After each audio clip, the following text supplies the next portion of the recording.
Good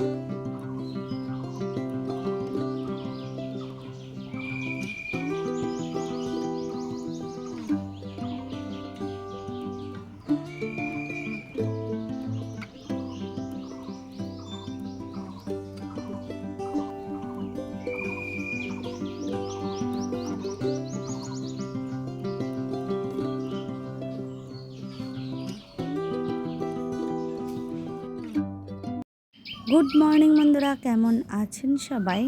Saha session ফ্যামিলির নতুন আরও একটি ব্লগে আমি আপনাদের সবাইকে স্বাগত জানাই। আজকে হলো শিবের গাজন উৎসব, আর এই দিনের শুভেচ্ছা জানিয়ে আমি আমার ব্লগটা এখন থেকে শুরু করছি। আর আশা করছি আপনাদের ব্লগটা ভালো লাগবে, তো পুরো ব্লগটা দেখতে থাকুন। তো চলে এলাম ঠাকুর ঘরে, ঠাকুরদের তুলে নিয়েছি। আর কালকে রাত্রেই আমি বাসনগুলো সব মেজে রেখেছি, সেটা আপনাদেরকে আমি বলেছিলাম, বাট আপনাদেরকে আর দেখানো হয়নি। প্রায় 9:30 বেজে গেছিলো আমার বাসন মাজতে, আর এনার্জি ছিল না, জানেনই তো সারাদিন উপোস করেছিলাম। বাইরেও কিছু বাসন ছিল, সেইগুলো ওখানেই রাখা রয়েছে, আনা হয়নি। আর এই যে ঠাকুর ঘরে সব রেডি করে নিয়েছি।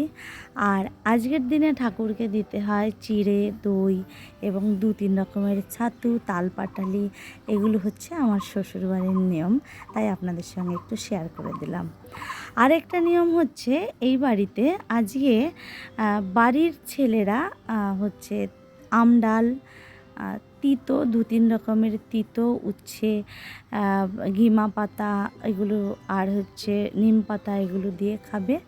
আর এছাড়া তরকারি যা হয় সেটা খাবে, বাট নিরামিষ।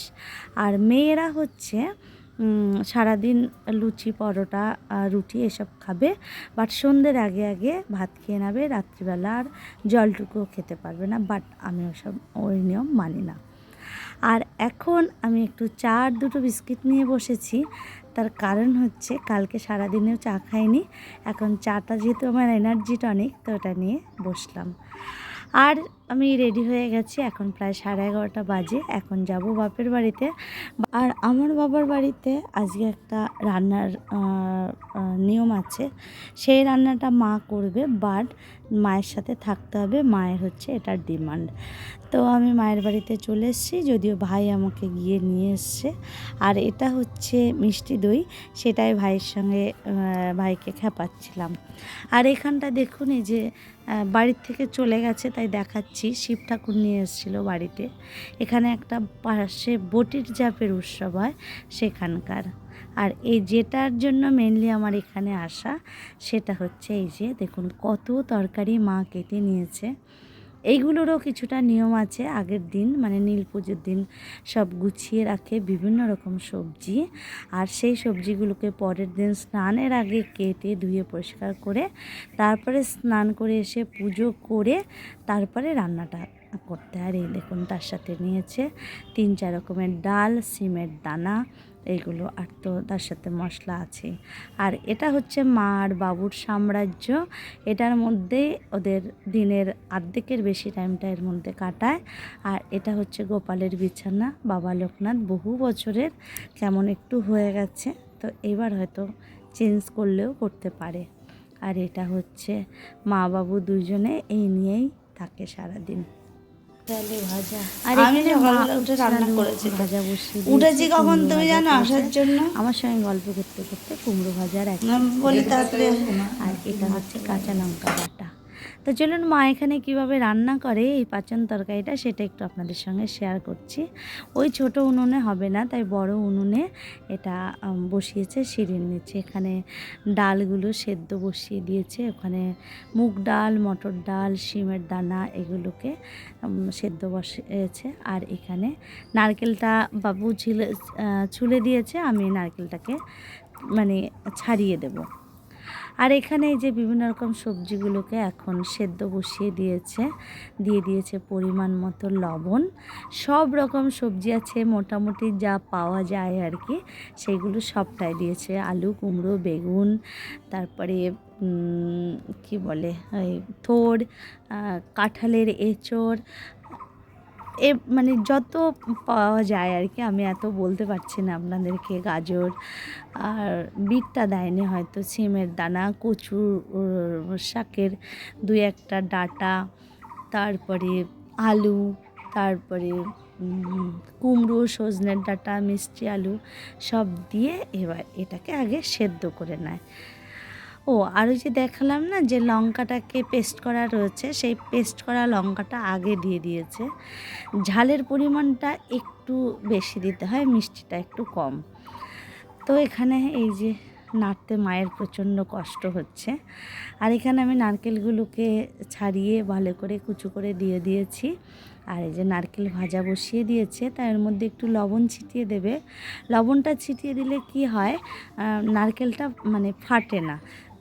না হলে ফেটে চারিদিকে চিরবির করে ফাটতে থাকে, গায়ে তেল ছিটিয়ে পড়ে, সেটা আর হয় না, আর ভাজাটাও খুব তাড়াতাড়ি হয়ে যায়। তো এই যে দেখুন নারকেলটা কি সুন্দর লাল লাল করে ভেজে তুলেছে। এবার এটাকে ওই যে সেদ্ধ করা সবজিটা এটার মধ্যে দিয়ে দিয়েছে, পুরোটা আস্তে আস্তে করে তুলে দেবে এর মধ্যে। এখানে 1.5খানা নারকেল আছে। নারকেলটা যদিও একটু ছোট নারকেল ছিল। তো সবটা দিয়ে দেওয়া কমপ্লিট হয়ে যাওয়ার পরে আবার একটু তেল বসিয়েছে, তার মধ্যে দিয়ে দিয়েছে আদাকে কুচি করে ভেজে, ওটাও দিয়ে দিয়েছে। এবার দিয়েছে একটু পরিমাণে বেশি তেল, তার মধ্যে পাঁচফোড়ন, আর তার মধ্যে দিয়ে দিয়েছে 4-5টা তেজপাতা। আর মা এই পাঁচফোড়নটা নিজে ঘরে তৈরি করে, এটার ফ্লেভারটা দারুণ ওঠে। যেটা আমরা বাজার থেকে কিনে নিয়ে আসি, সেই পাঁচফোড়নে এত সুন্দর ফ্লেভার আসে না। তো সেটাই আমি মায়ের সঙ্গে বলছিলাম বসে বসে। তো এবার পুরো তেলটা এর মধ্যে দিয়ে দিয়েছে, আর দিচ্ছে পরিমাণ মতো, এটা যার যার পরিমাণ সেই অনুযায়ী জিরে আর ধনে ভাজা গুঁড়ো মশলা করে নিয়েছে, সেটা দিয়ে নিয়েছে। আর চিনি দিয়েছে। চিনিটা কিন্তু খুব বেশি দেবে না, পরিমাণে একটু কমই দেবে, মানে তরকারি হিসেবে। বেশি দিলে মিষ্টি মিষ্টি ঠিক একটা লাগে না। তো যাই হোক, মায়ের পাচন রান্না কমপ্লিট, আর বাটি বাটি করে করে রেখেছে যেইগুলো যা হবে আর কি সেইগুলোর জন্য। আর এখানে ভাই আর বাবু খেতে বসেছিল, সেটা আর ক্লিপটা নেওয়া হয়নি।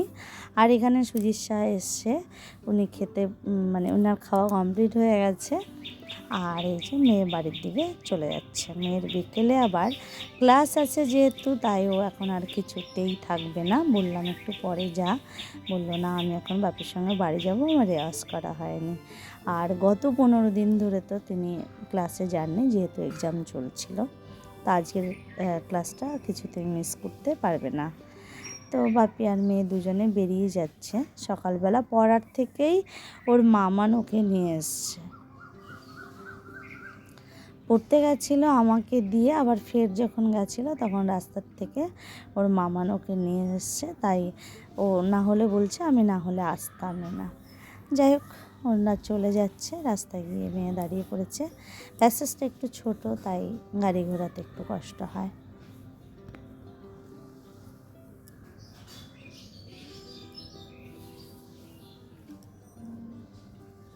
আর এখানে টাটা দিয়ে বেরিয়ে গেছে মেয়ে। আর এখন আমি আর মা খেতে বসবো। তো এখানে পরিমাণে ভাতটা বেশি হয়ে গেছে, তাই আমি একটু ভাত আবার তুলে রেখে আসবো, কারণ এতটা ভাত খেলে আমি আবার বেরোতে পারবো না, আমাকে আবার একটু বেরোতে হবে খেয়ে দিয়ে। তো খাওয়া দাওয়া কমপ্লিট করে এই যে চলে এলাম বোনের কাছে, বোনের অফিসের কাছেই চলে এসেছি।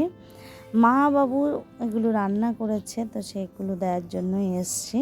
তো অনেক কিছু পয়লা বৈশাখের জামা কাপড় যেটা মানে মা বাবা কিনেছে এবং আমি কিনেছি, সেগুলো দেওয়ার জন্য এলাম। তো ওখান থেকে একেবারে ওখান থেকে আমি একটুখানি শপিং গেছিলাম, সেখান থেকে বাড়ি চলে এসেছি। আর এই যে দুটো কাঁচা মেটা আম দেখছেন না, এই দুটো আম 50 টাকা নিয়েছে। কি অবস্থা বলুন তো। যদিও এবার ফেরার সময় আমি একটুখানি শপিং করে নিয়ে 50 টাকা, আর কি শপিং কিছু করার নেই, সেটা আমি আপনাদের সঙ্গে শেয়ার করছি। আর আপনারা দেখতে থাকুন। আর আমি আজকের মতো ব্লগটা শপিং দেখাতেই রাখবো। তো আপনারা সবাই ভালো থাকবেন, থাকবেন, সুস্থ থাকবেন। আর আমার ব্লগটা কেমন লাগলো অবশ্যই করে জানাবেন। আর পাঁচনটা দেখতে কেমন হয়েছে সেটা কিন্তু অবশ্যই করে জানাবেন। আর আপনাদের কার কার বাড়িতে এই পাঁচন রান্না হয় সেটা একটু প্লিজ কমেন্ট করে জানাবেন। তো দেখা হবে নতুন আরেকটি ব্লগের সাথে, ততক্ষণের জন্য টাটা বাই। আর এই যে দেখুন ওয়াইপসটা নিয়েছি, এটা দেখলেই আমার মেয়ের ছোটোবেলার কথা মনে পড়ে যে ওকে ওইটা দিয়ে আগে ছোটোবেলায় ক্লিন করতাম, আর এখন বড় হয়ে মুখটা ক্লিন করে। যাই হোক, আর নিয়েছিলাম মেয়েদের প্রয়োজনীয় জিনিস, সেটা তো জানেনই সবাইকার প্রয়োজন হয়। আর এই ক্যাশিউ নাটটা আমি এখন কিনে এখান থেকে দামটাও একটু কমে পাওয়া যায়। আর এটা হচ্ছে বেরি, এটা টেস্টটা খারাপ নয়, ভালোই খেতে, দামটা খুব একটা বেশি নেয়নি, মাত্র 100 টাকা নিয়েছে। আর এটা হচ্ছে একটা চারকোল ফেস ওয়াশ, এটা চিজ, এটা কিউব নিলাম, ছোট ছোট কিউব নিলে কি হয় গ্রেট করতে সুবিধা হয়। আর এই আঞ্জিরটা আমি কখনো খাইনি ড্রাই ফ্রুটের মধ্যে, তো আজকে নিলাম, খেয়ে দেখবো কেমন খেতে। আবার একটা পন্ডস নিয়েছি, এটা অন্যরকম তাই নিলাম, বেশ ভালো লাগলো দেখতে, এখন ভেতরটা কেমন জানি না।